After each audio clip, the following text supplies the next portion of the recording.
El que esté libre de pecado, que arroje la primera piedra. Juan 8, del 1 al 11. Y Jesús se fue al monte de los olivos, y por la mañana volvió al templo, y todo el pueblo vino a él, y sentado él les enseñaba. Entonces los escribas y fariseos le trajeron a una mujer sorprendida en adulterio, y poniéndola en medio le dijeron: Maestro, esta mujer ha sido sorprendida en el acto mismo de adulterio, y en la ley de Moisés nos mandó a apedrear a tales mujeres. Tú, pues, ¿qué dices? Mas esto decían tentándole para poder acusarle. Pero Jesús, inclinado hacia el suelo, escribía en tierra con el dedo. Y, como insistieran en preguntarle, se enderezó y les dijo: El que de vosotros esté sin pecado, sea el primero en arrojar la piedra contra ella. Versículo 8. E inclinándose de nuevo hacia el suelo, siguió escribiendo en tierra. Pero ellos, al oír esto, acusados por su conciencia, salían uno a uno, comenzando desde los más viejos hasta los postreros. Y quedó solo Jesús y la mujer que estaba en medio. Enderezándose Jesús, no viendo a nadie sino a la mujer, le dijo: Mujer, ¿dónde están los que te acusaban? ¿Ninguno te condenó? Ella dijo: Ninguno, Señor. Entonces Jesús le dijo: Ni yo te condeno, vete y no peques más. Vamos a retomar versículos 6, 7 y 8.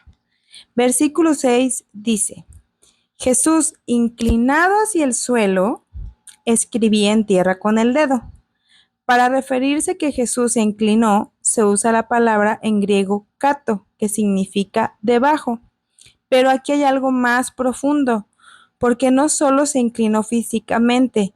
El uso de esta palabra en su original hace referencia a una posición inferior en contraste a una superior. Esto me hace pensar como si un rey se hubiera bajado de su trono. Versículo 7 dice que estaban permaneciendo en ellos preguntando, los escribas y los fariseos. Es decir, lo estaban acosando, le seguían preguntando, le exigían respuestas. Entonces Jesús deja de hacer lo que estaba haciendo, escribir en el polvo, se levanta, dice la palabra, erguido y contesta: El primero de ustedes que esté sin pecado, que arroje la piedra. Versículo 8. Inclinándose de nuevo, es decir, Jesús regresa a hacer lo que estaba haciendo, él sigue escribiendo en la tierra. Contexto histórico. Recordemos que esto toma más sentido cuando estudiamos el contexto del tiempo en el que fue escrito. Aquí hay algo importante, porque el texto como tal no menciona qué fue lo que Jesús escribió en la tierra, pero en aquel tiempo era común escribir temporalmente sobre tierra, polvo, arena o superficies cubiertas de polvo. A diferencia de documentos que se consideraban importantes como papiro, pergamino, tablillas de cera o de piedra, el hacer marcas en el suelo con un dedo o una vara eran común. En aquel tiempo también existían prácticas legales muy específicas que pueden dar más sentido a este pasaje. En los tribunales romanos había algo que se llamaba el borrador de la sentencia. Antes de dictaminar una sentencia oficial o verbal, el juez escribía primero sus notas o cargos en una tabla en el suelo. Esto era para ordenar sus pensamientos. Al hacer esto Jesús, él estaba actuando como un juez supremo. Imagina la escena: la mujer en el centro, la multitud esperando la respuesta de Jesús, los escribas y fariseos exigiendo y presionando por la respuesta. Jesús solo se inclina, escribe, se levanta y habla.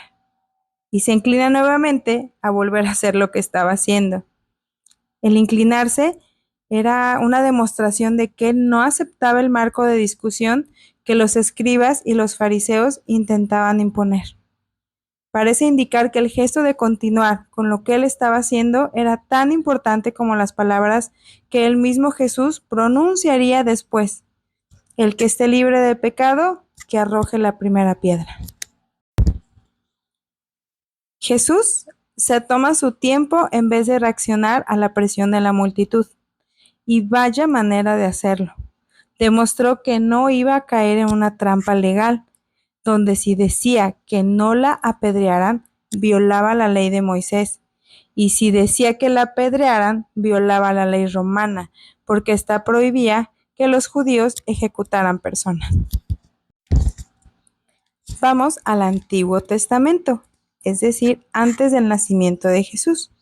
Jeremías 17:13 dice: serán avergonzados los que abandonaron, los que se apartan de ti, Señor, serán escritos en el polvo porque dejaron al Señor, manantial de aguas. En el Nuevo Testamento, en el mismo libro de Juan, un capítulo antes, capítulo 7, Jesús dice: el que cree en mí, como dice la Escritura, de su interior correrán ríos de agua viva. Jesús se estaba presentando a sí mismo en el templo como el agua viva. Y recordemos que los escribas y fariseos, quienes le habían llevado a Jesús, a esta mujer, se oponían a Jesús, incluso lo veían como una amenaza. Y no leemos textualmente qué escribió Jesús en el polvo, pero ellos sí conocían lo que había hablado el profeta Jeremías, además del contexto histórico. Y entonces tal vez para ellos tenía mucho más sentido lo que estaba haciendo Jesús. Y aquí me hace pensar en algo. Imagina que en tu calle hay un semáforo y que tú y otros vecinos te lo has volado. Porque nadie te ve, porque no vienen autos, porque no se está cruzando alguna persona en la calle y te lo has volado unas 10 veces en la semana. Y de repente hay una junta vecinal con tránsito y tú exiges que los autos en tu calle no se pasen los autos, que respeten el semáforo en rojo.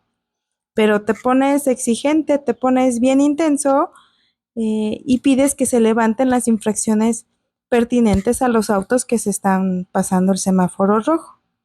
Ahora imagina que el oficial saca la libreta de infracciones, su lapicero y empieza a revisar las cámaras. Pero tú sigues igual de intenso. Seguramente hasta ese momento sigues ahí. Pero ahora imagina que el de tránsito deja de hacer lo que está haciendo y ante tu insistencia dice: ok, ahora voy a levantar la infracción a cada auto que yo vea que durante esta semana se pasó el alto. Y tú sabes que vas a aparecer ahí.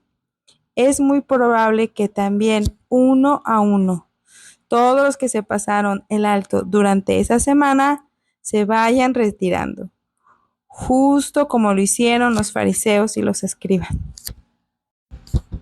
Y sí, hay mucho en la palabra que podemos aprender, pero hay mucho más si nos metemos a estudiar un poquito más. Es como encontrar oro. Juan 21:25 dice: y hay muchas otras cosas que Jesús hizo, las cuales, si se escribieran una a una, pienso que ni aun en el mundo cabrían los libros que se habrían de escribir.